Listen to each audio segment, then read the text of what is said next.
I'm the founder of SmarterDA and SmarterDA. Today we're going to look at this topic of antibiotic prophylaxis, especially for the joint replacements. There are a lot of questions out there regarding the new guidelines. The previous guidelines said 2 years or for life.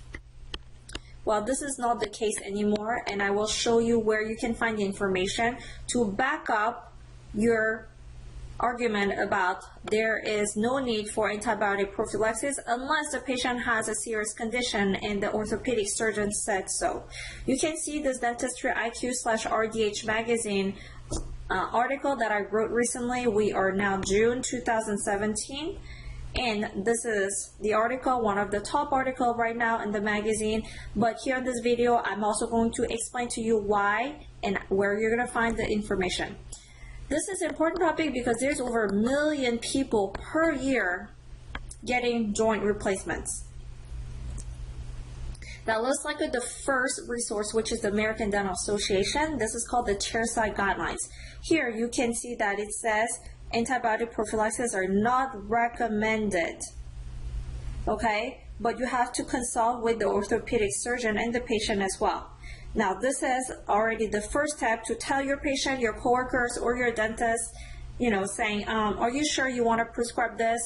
Are you sure you want to do this? This is not 2 years or for life anymore. Let's look at the next reference. This is the American Dental Association, and if I go over here, I'm actually just going to click it right now, and you are going to see that this is within the website, within prosthetic joint infections. I want you to pay attention to this part. Dental procedures that include gingival manipulation, mucosal incision, antibiotic prophylaxis should be considered only after consultation with the surgeon. What's important here is that not all dental procedures need to even consider antibiotics. If you're doing fluoride, if you're doing simple fillings, you're not even touching the soft tissues. That's not even a question. So you don't have to have a headache over that, first of all. And you can go to the website right now and find this. Now let's look at this. JADA is the journal of the American Dental Association.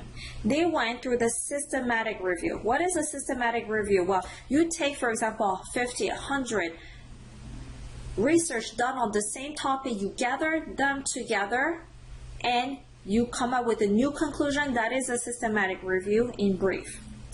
And that's what they did. They had a panel in 2014, they did, and they came up with this conclusion. Again, antibiotics not recommended prior to dental procedures to prevent prosthetic joint infection.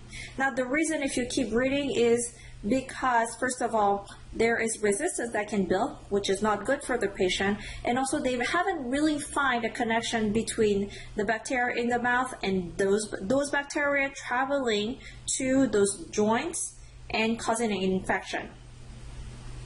The last piece of resource I wanted to share with you is from the American Academy of Orthopedic Surgeons.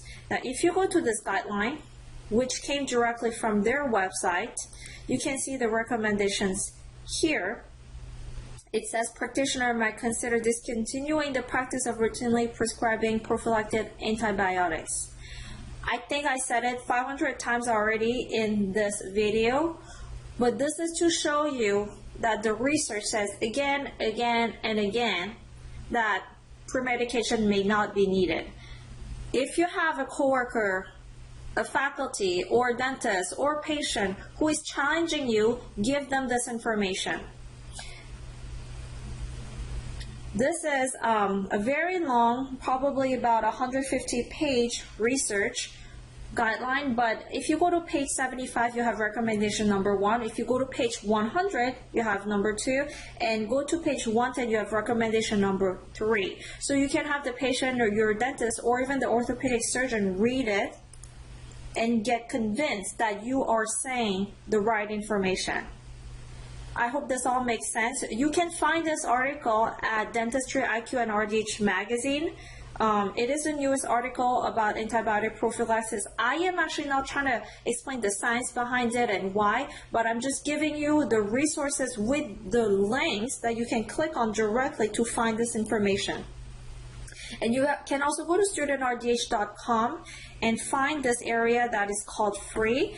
And if you put your email over here, you will get the printable PDF version, so you can print it for your office, for your school clinic, or just for yourself, so you can keep informing your patients and your coworkers about the newest guideline. My name is Claire. If you have any questions, ClaireJ@studentrdh.com or ClaireJ@SmarterDA.com. Thank you.